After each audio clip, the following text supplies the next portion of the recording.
सीता मैया किसकी बिटिया हैं? तो महाराज जनक जो हैं, जनक के पिता का नाम था हर्षरोमा, और हर्षरोमा के घर में 3 औरतें थीं जिनका नाम था सौभागा, सदा, सर्वदा। इन 3 औरतों थे 10 लड़का पैदा हुए थे, जिनमें से सबसे बड़े जनक जी थे, जनक जी। और जनक के यहाँ पर एक बेटा था जिसका नाम था लक्ष्मी निधि, और एक बिटिया थी जिसका नाम था सीता। तो ये सीता जो है जनक की बिटिया है या रावण की? आइए जरा गौर करते हैं थोड़े से संक्षेप में। एक बार की बात प्रमाण मिला है कि था रावण ने ऋषियों से कर्ज के बदले में खून का कर लिया। जैसे आज के जमाने में भी ऐसा होता है, अगर कोई गरीब आदमी है किसी से ब्याज पे 50,000 20,000 रुपए ले ले, तो अगर वो व्यक्ति दे ना पाए तो लोग क्या करते मालूम है? खेत पे कब्जा कर लेते हैं, जमीन पे कब्जा कर लेते हैं, घर मड़ैया छीन लेते हैं, भैंसिया खोल लेते हैं। ऐसा करते कुछ लोग होते हैं, बाकी सब नहीं। ऐसा ही रावण था। रावण ने क्या किया कि ऋषियों ने कर्ज नहीं दे पाया तो ऋषियों से खून का कर लिया, थोड़ा थोड़ा रक्त निकलवाया। रावण ने जब रक्त निकलवाया भैया, तो ऋषियों ने रावण से कहा, रावण तूने हमारा रक्त निकलवाया है तो जा, हम तुझे श्राप दे रहे हैं कि यही रक्त तेरे कुल का नाश कराएगा। रावण लेकर के गया उस रक्त को, एक मलैया में बंद करके रख दो। मंदोदरी से कही हम कहीं जरूरी काम से जा रहे, इसे खोल के मत देखना। मंदोदरी नहीं मानी, रावण चला गया, उसने खोल के देखा, प्रमाण मिलता, उसमें हाथ डाला, उंगली में रक्त लग गया। मंदोदरी ने वो उंगली चाट ली जीभ से, तो प्रमाण मिला कि मंदोदरी जो थी गर्भवती हो गई। अब देखा कि गर्भवती हो गई हूँ, पति घर पे नहीं है, लोग सुनेंगे तो क्या कहेंगे, लोक लज्जा के कारण वो गर्भपात करवा दिया और उसे एक मलैया में भर के गर्भपात करवा के एक मलैया में रख करके और उस मलैया को जनक की सीमा में गड़वा दिया। और जब सीमा में वो मलैया गड़ी बाग में, तो मैया ऐसा हुआ कि अब तो सूखा पड़ गई, वर्षा नहीं हो रही। आकाशवाणी हुई, देवता देवियां बड़े परेशान हैं, पशु पक्षी व्याकुल हैं। आकाशवाणी हुई कि महाराज जनक अगर अपनी पत्नी सुनैना को लेकर के सोने का हल चलाएं तो घर में वो वर्षा हो सकती है, यानी तो वर्षा हो सकती है।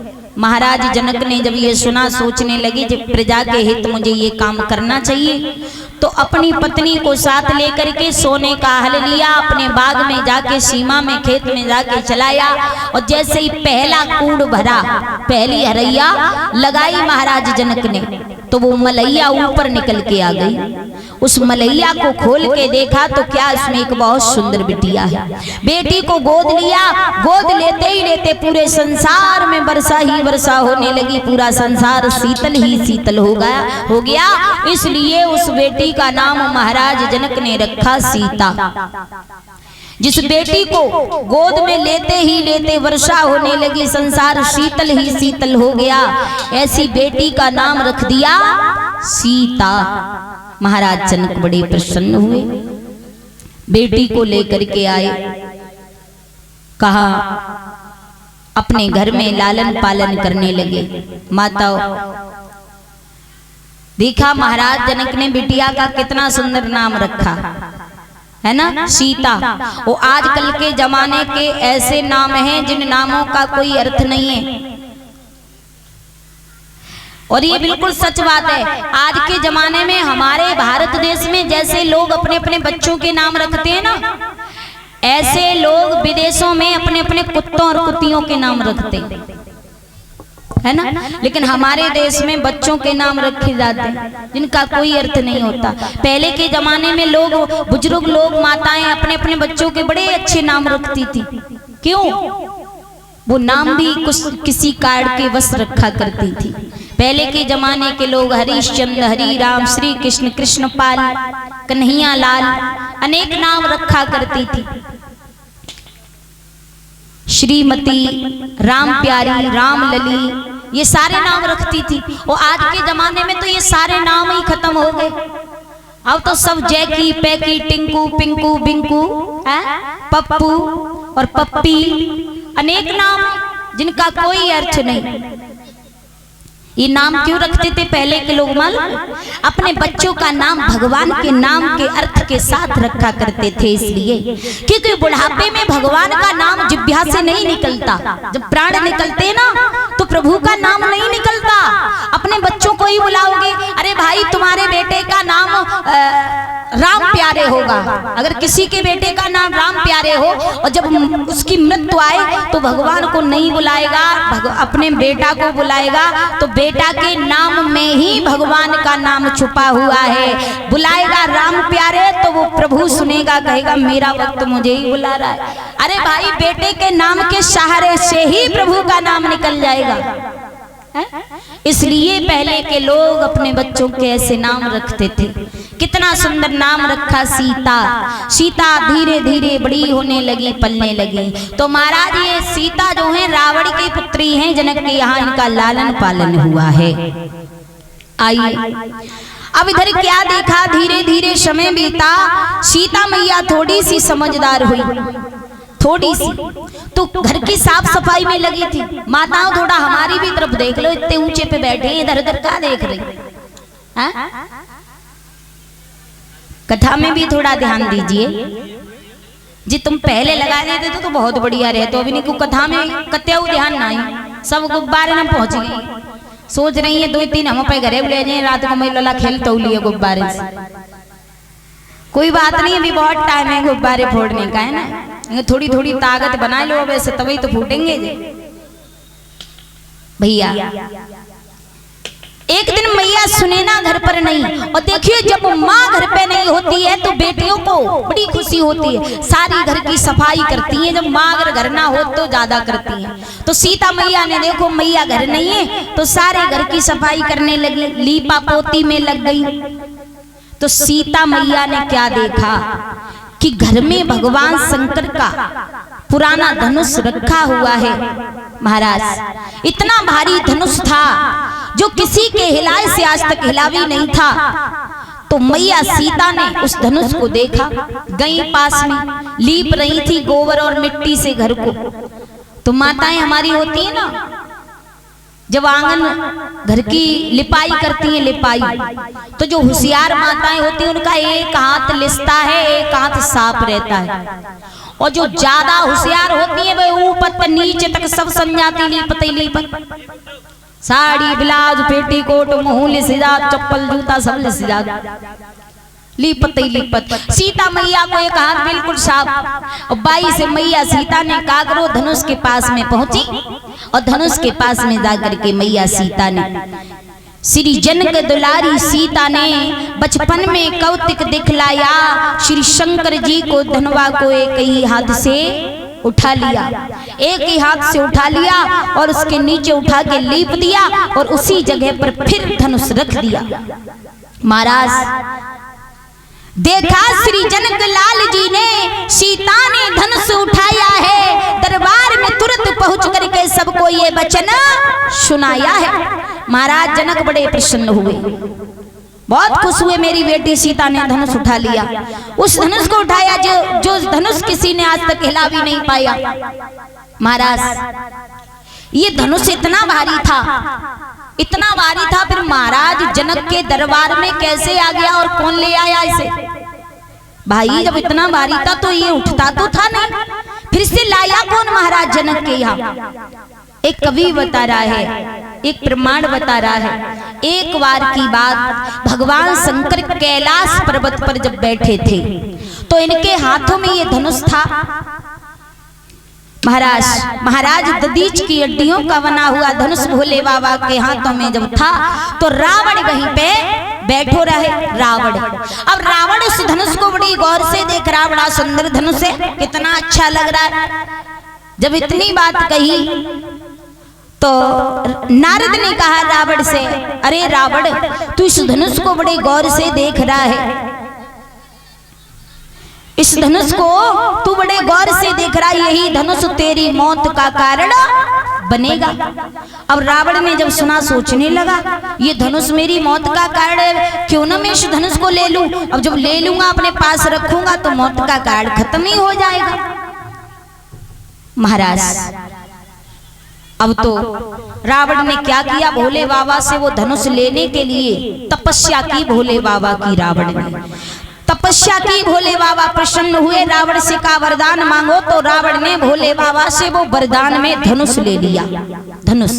और जब रावण धनुष को लेकर के चला, भोले बाबा ने कहा ले जा तो रहे हो, लेकिन ध्यान रखना इसे रास्ते में भूल से रख मत देना, अगर रख दिया तो उठेगा नहीं, कहीं भी रख दिया तो उठने वाला नहीं है। अब रावण लेकर के चला, देवताओं ने देखा, सोचने लगे देवता अरे ये तो वही धनुष है जिसे प्रभु श्री राम तोड़ेंगे, और जब भगवान राम तोड़ेंगे तब मैया के साथ, सीता के साथ में रिश्ता जोड़ेंगे।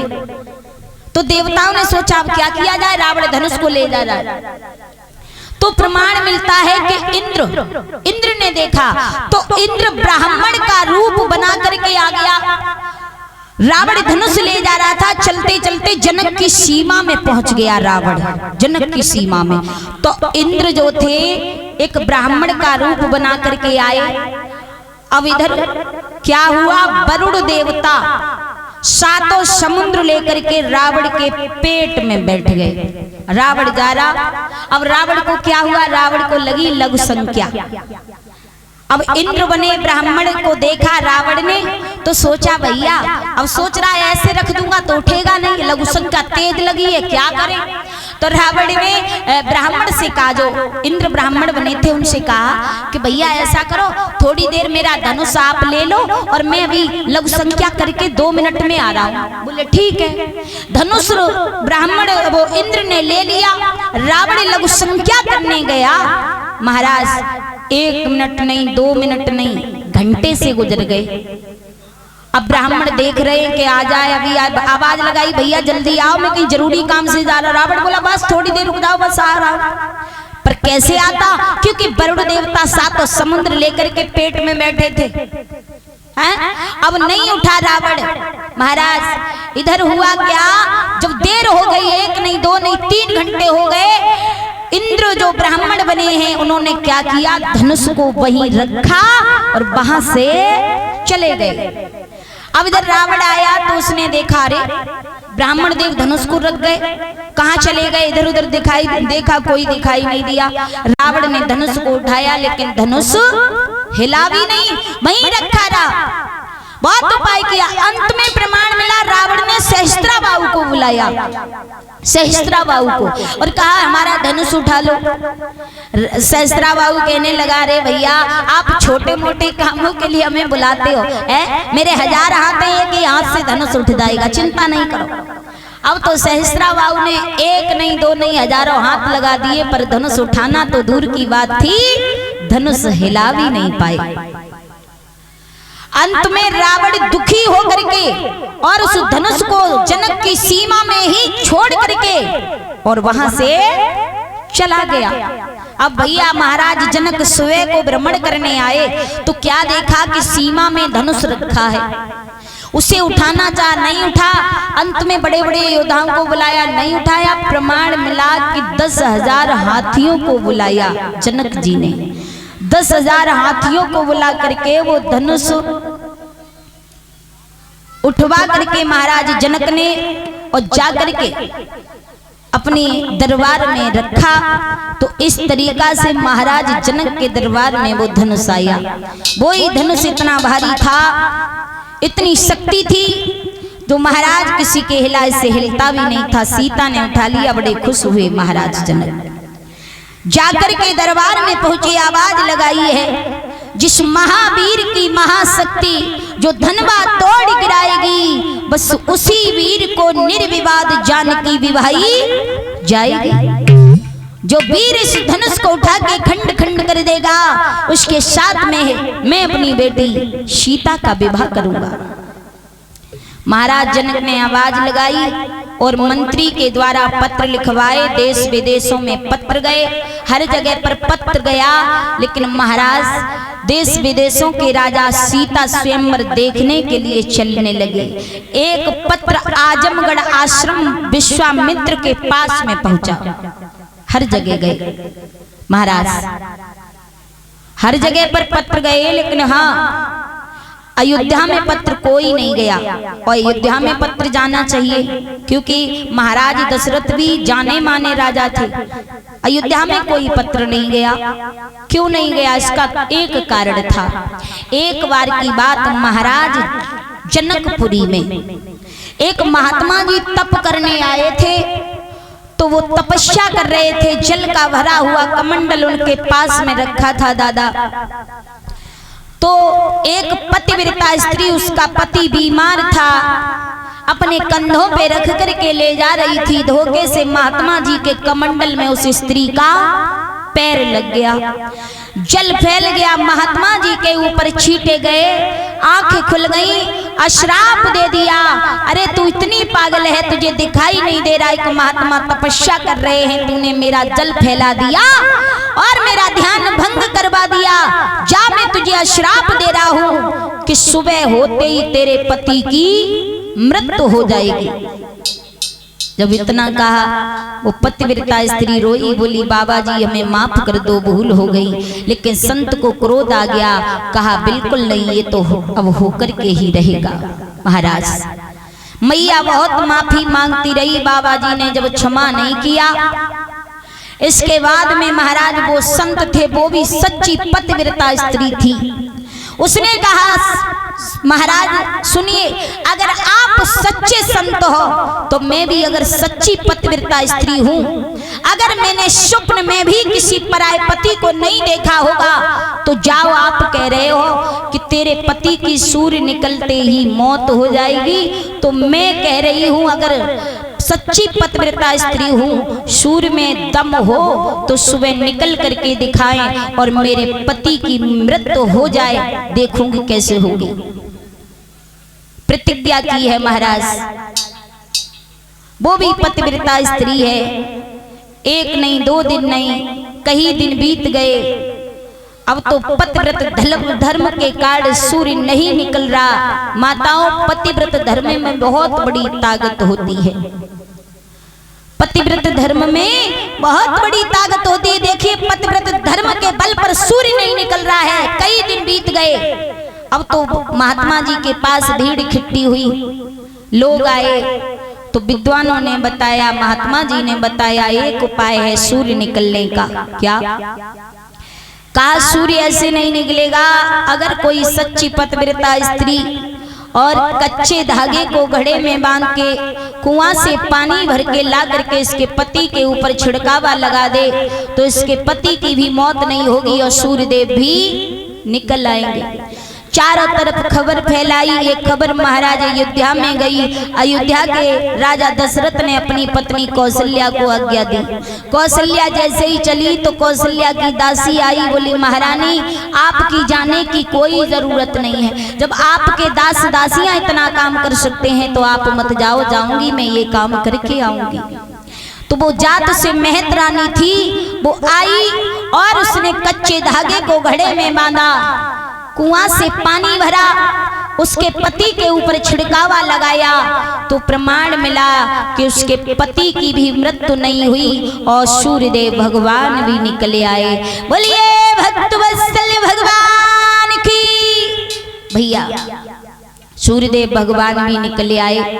तो ये खबर जो महाराज जनक को पता थी, उन्हें पता थी, सोचने लगे, विचार किया कि महाराज जब अयोध्या के मेहतर मेहतरानी इतना बड़ा काम कर सकते हैं तो वो आकर के धनुष भी तो तोड़ सकते हैं।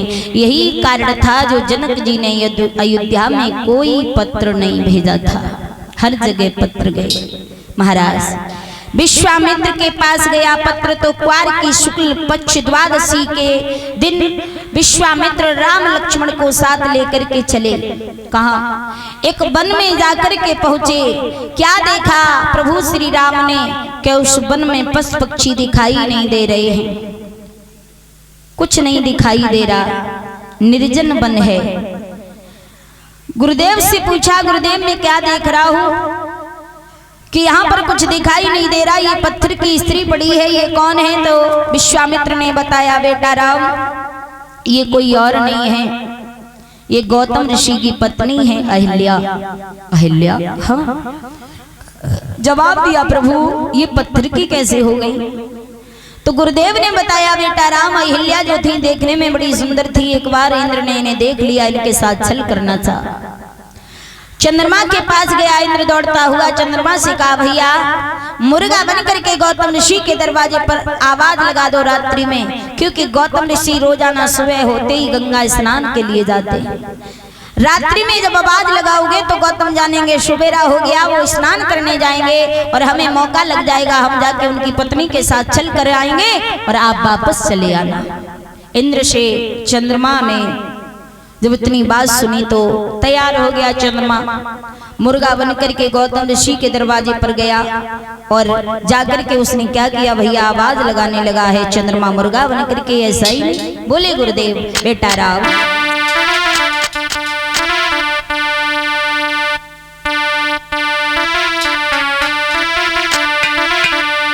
कि गजब करी डारो, अरे भाई मुर्गा ने गजब करी डारो, मुर्गा ने।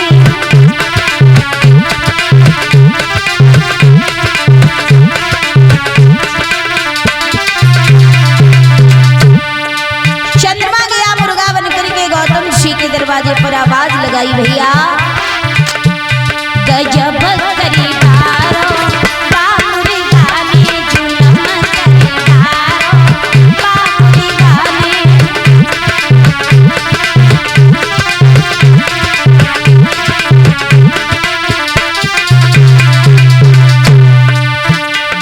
मुर्गा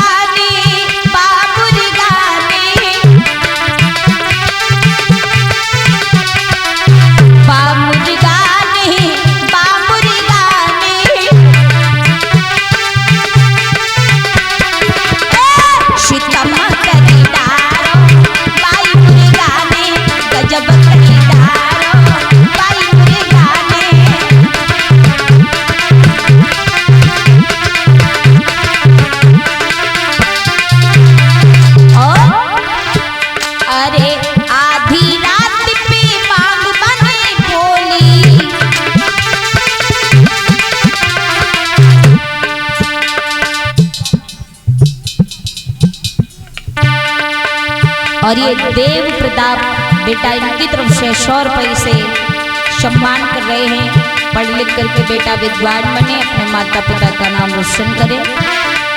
पामुरी गाने, हाँ पामुरी गाने, जुलम करी डारो, बाई मुरी गाने, गजब करी डारो, बाई मुरी गाने।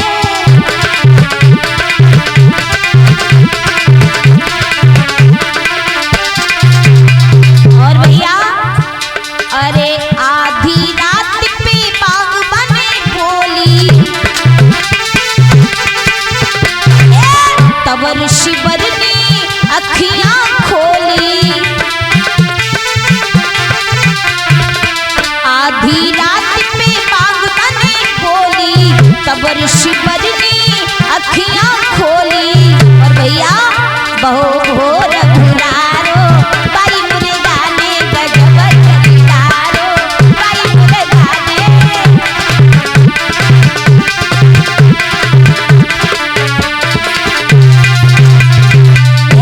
सितम करी डारो, बाई मुर्गा ने गजब करी डारो, बाई मुर्गा ने।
करके गया, आवाज लगाई, गौतम ऋषि ने जाना सुबह हो गया है, कमंडल उठाया, गंगा स्नान के लिए गए। गंगा मैया में जाकर के जब डुबकी लगाई तो गंगा मां प्रकट हुई, कहा बेटा गौतम, हाँ, कहा वैसे सुबह होने पर आते थे, आज तो राती में चले आए, क्या हो गया है? मैया मेरे मुर्गा ने आवाज लगा दी है, सुबह हो गया। मैया ने कहा नहीं बेटा, आप अपने घर जाके देखिए, तुम्हारी पत्नी के साथ में छल हो रहा है। गौतम ऋषि ने जब इतनी बात सुनी तो भीगी धोती हाथों में लेके कमंडल लेकर के दौड़े, दरवाजे पे आए तो क्या देखा, चंद्रमा खड़ा था। एकदम से गौतम ऋषि को देख करके भागने लगा। गौतम ऋषि ने भाग करके और एकदम फेंक करके भीगी धोती चंद्रमा में जैसे ही मारी, चंद्रमा भाग गया। तो महाराज आज भी चंद्रमा निकलता है, साफ साफ दिखाई देता है। इसके बाद अंदर गए गौतम ऋषि, क्या देखा, इंद्र छल कर रहा, उठ करके भाग गया। गौतम ऋषि ने अहिल्या को क्रोध में आकर के श्राप दे दिया, तू पराये पति के साथ में बैठी हुई थी, जाओ मैं तुझे श्राप दे रहा हूं कि पत्थर की हो जा।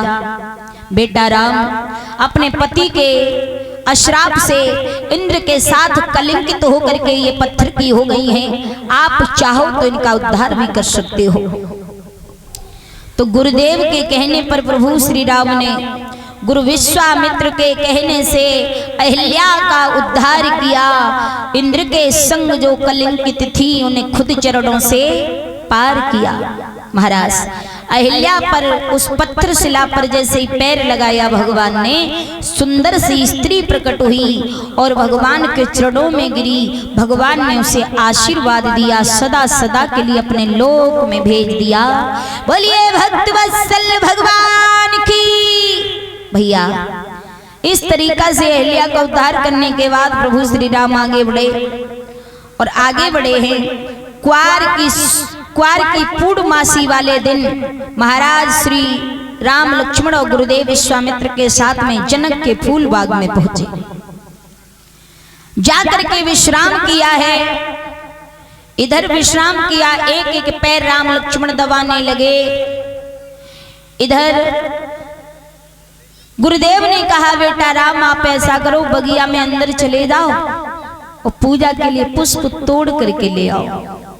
तो राम चले हैं गुरु की आज्ञा का पालन करके, कि आज्ञा पाए के श्री राम चले, पहुंचे विदेह फुलवारी में, रहता था जहां बसंत खड़ा, कुंजों की पहरेदारी में। चले भगवान राम। बड़ा सुंदर जनक का बगीचा है, बगीचा में सरोवर है, सरोवर के पास में एक मंदिर है, मंदिर में गिरिजा माँ की मूर्ति रखी हुई है। बहुत सुंदर बगिया है, शोभा को निहार रहे। इधर तब तक क्या देखा है, जनक नंदनी सीता आ गई है, वहीं गिरिजा पूजन के लिए आ गई है सीता।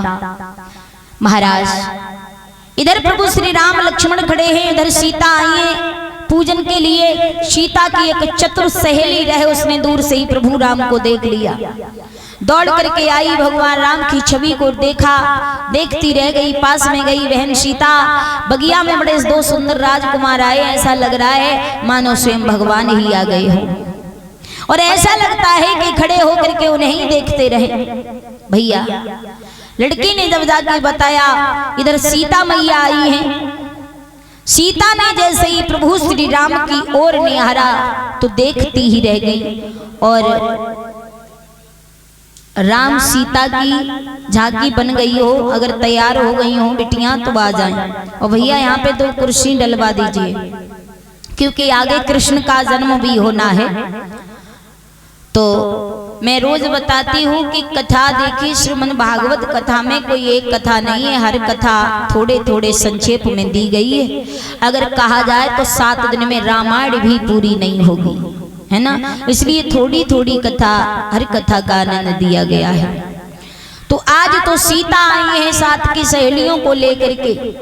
सीता मैया ने जैसे ही भगवान श्री राम को देखा, सीता की सहेली बोली अरे बहन बड़े सुंदर राजकुमार हैं, देखो तो सही कितने अच्छे लग रहे हैं, ऐसा लग रहा है भगवान राम आ गए। और का बोली है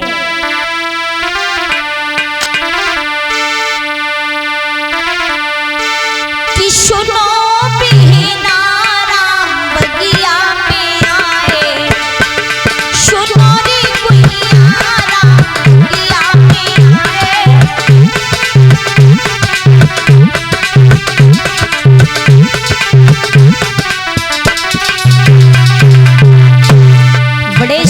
लग रहे हैं। बड़ी सुंदर जोड़ी है बहना। सुनो रे कुइया राम किया में आए, सुनो बहना राम किया में आए।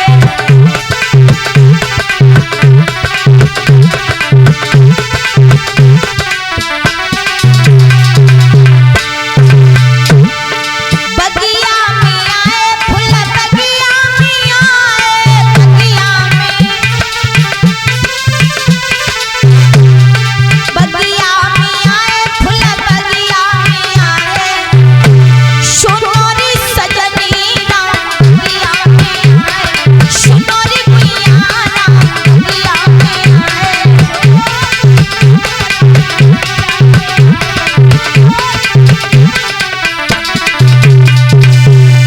लड़कियां आपस में वार्तालाप करे जा रही हैं। सीता मैया को खड़ा कर दिया जाके भगवान राम के सामने जैसे ही खड़ी हुई,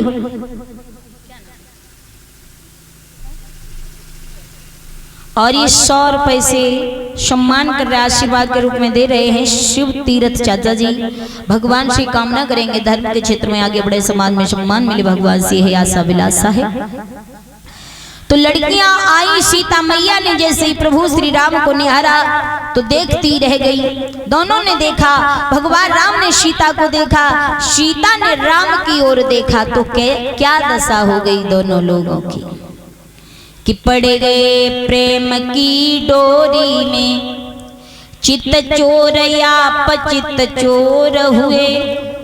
सीता की सूरत जब देखी, राघव के नैन चकोर हुए। चकोर बन गए दोनों भैया, एक दूसरे को खड़े खड़े देख रहे हैं, पर कोई किसी से कुछ बोल नहीं रहा है।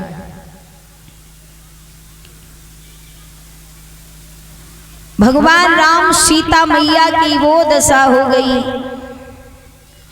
उभय पार अति प्रेम भवानी, गूंग स्वाद जिम सके नवानी। जैसे किसी गूंगे को कोई मीठा फल खिला दो और उससे फिर पूछो ये मीठा ही या खट्टा, तो वो बता नहीं पाएगा, क्योंकि वो गूंगा है। एक गूंगे की भांति से प्रभु श्री राम मैया सीता की दशा हो गई है। प्रभु चकोर बन सिया चकोरी, बदन मयंक उभय मति तोरी। सिया राम अज गति सोई होई, चोर की नारी जीव प्रकट न रोई। राम सीता की वो दशा हो गई जैसे को चोर चोरी करने जाए, चाहे कितो पिटे कितो मारो जाए, चाहे चांद भोत दो चाहे मुंह भोत दो, लेकिन बाकी पत्नी को पता चलेगी तो वो रोवेगी नहीं, और रोवेगी तो मालूम खुल के ना रोगी, घर में ही अंदर रोई लेगी। अगर खुल कर के रोएगी तो पड़ोसिन पूछेगी बहना काहे रोई रही, का होएगो, तो बताएगी कि मेरे पति चोरी करने गए, पकड़े गए, मारे गए। कोई ऐसा बताएगी? नहीं बताएगी। जिस तरीका से चोर की पत्नी अंदर घर में रोती है छुप करके, उसी तरीका से मैया सीता प्रभु श्री राम की दशा हो गई। देख रहे एक दूसरे को, पर कोई किसी से कुछ कह नहीं रहा है, चुपचाप खड़े हैं महाराज। धीरे धीरे समय बीता, एक दूसरे को खड़े खड़े देख रहे। प्रभु श्री राम सोच रहे हैं बाजी वाह, भगवान ने बड़े फुर्सत से बनाया होगा। धीरे धीरे समय बीता। इधर लक्ष्मण ने कहा भैया राम बड़ी देर हो गई है, गुरुदेव इंतजार कर रहे होंगे, अब चलिए पुष्पों को तोड़ लो, और चल रहे हैं। लक्ष्मण के कहने पर फूलों को लिया, प्रभु श्री राम लक्ष्मण भैया के साथ चले आए गुरुदेव के पास। सीता की सहेलियों ने कहा बहन चलो, माता पिता इंतजार कर रहे होंगे। तो सीता मैया भी मुड़ मुड़ करके देख रही है, बड़े सुंदर राजकुमारे। हे प्रभु, अगर हमारी शादी होवे तो ऐसे ही सुंदर राजकुमार के साथ में होवे। गई मैया सीता कहा मंदिर में पूजा करने, सिया मरम लख सिया भवानी, और बरवस पुण्य मंदिर में आनी। आकर के गिरजा माँ के मंदिर में पूजा की सीता जी ने, आरती उतारी और मनी मन में प्रार्थना की, हे मैया हमने जो वे सुंदर सो राजकुमार देखो है, तो ऐसे ही राजकुमार के संगे हमारा ब्याह हो जाए। तो मैया समझ गई, तो उस मूर्ति से आवाज आई है कि हे बेटी सीता, तुम चिंता नहीं करो, और तुम जिसे अपने दिल से चाहोगी उसी के हाथ से वो धनुष टूट करके खंड खंड हो जाएगा।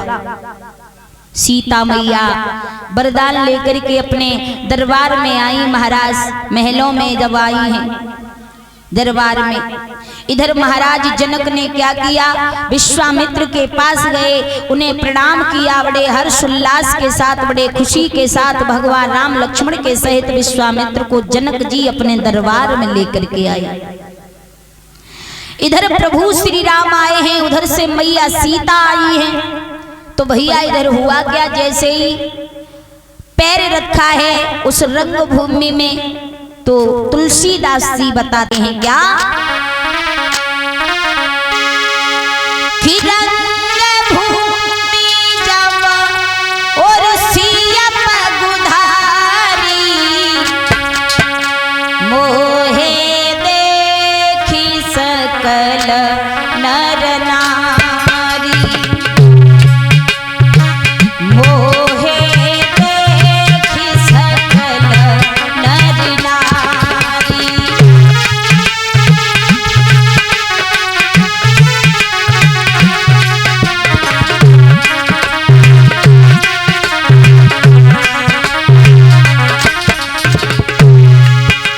जैसे ही सीता मैया आई, रंगभूमि में पैर रखा है, वो स्वामी तुलसीदास जी लिख रहे हैं, हो रंगभूमि जब सिया पगुधारी, मोहे देखी सकल नर नारी।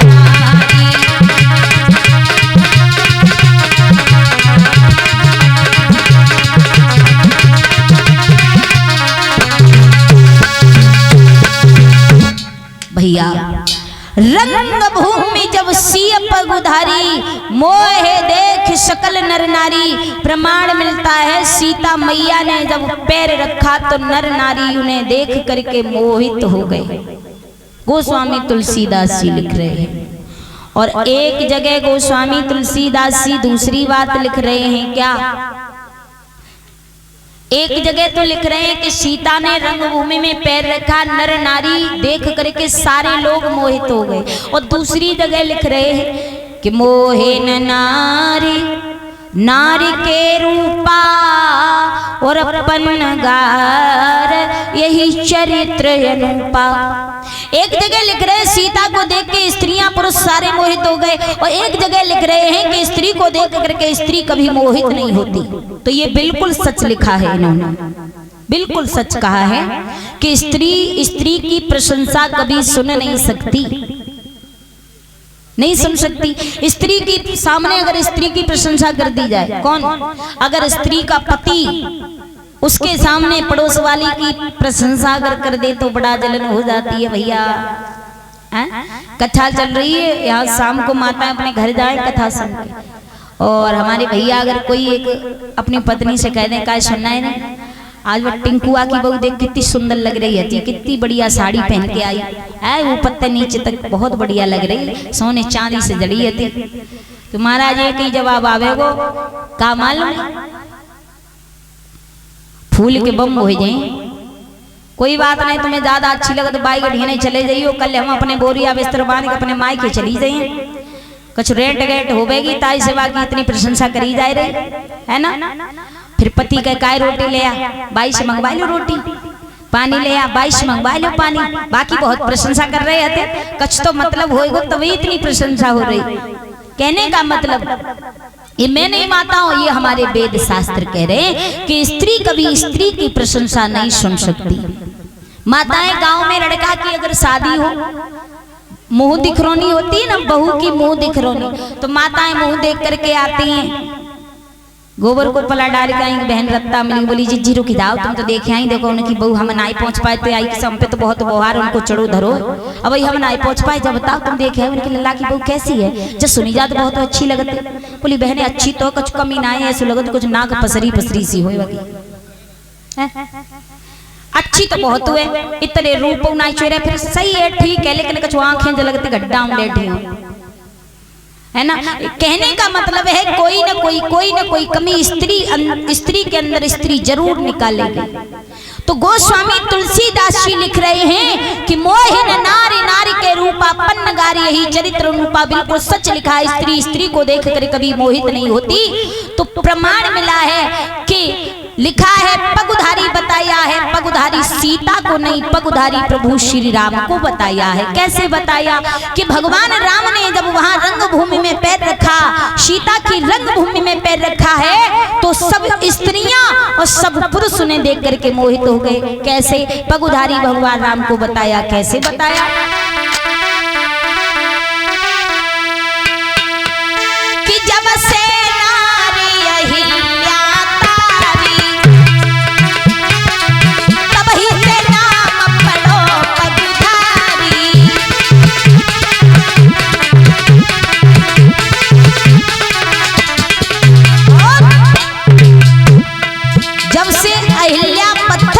भगवान ने तारी, तभी से इन्हें पगधारी बताया। और कब से? अरे भृगु ने छाती में लात जब मारी, अरे तभी से कही तेरे रे पगधारी।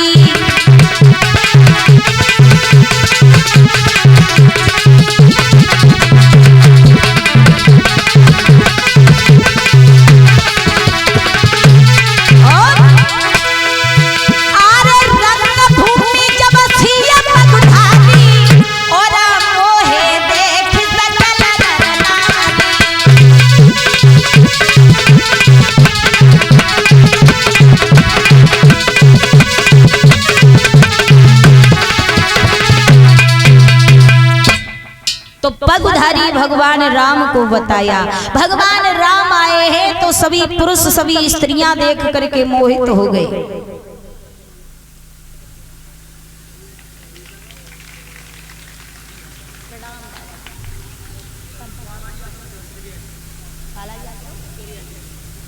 और ये इस बीच में हमारे परम संत महाराज बालाजी आश्रम देरियाई, इनकी तरफ से ये हमें अपनी तरफ से पीताम्बर डाल करके आशीर्वाद के रूप में सम्मान कर रहे हैं।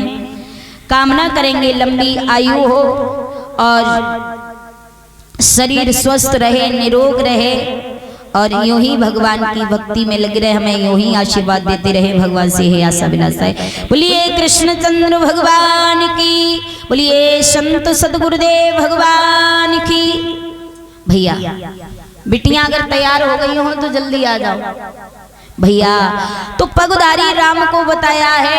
अब राम भगवान जैसे ही आए हैं वहां तो सबने देखा, बड़े खुश हो गए। इसके बाद में भैया बड़े बड़े देश विदेशों से राजा महाराजा आए हैं सीता स्वयंवर देखने के लिए। और महाराज जनक के दरबार में धनुष रखा है। प्रमाण मिल रहा है कि एक एक करके सभी राजा महाराजा धनुष को उठाने चले हैं। एक एक करके सभी धनुष को उठाने चले हैं। धनुष उठना टूटना तो दूर की बात है, धनुष किसी के हाथों से हिल भी नहीं पाता है। इसके बाद प्रमाण मिला किसी के हाथों से धनुष जब हिल भी नहीं पाया तो बताया जाता है, लिख रहे हैं गोस्वामी तुलसीदास जी,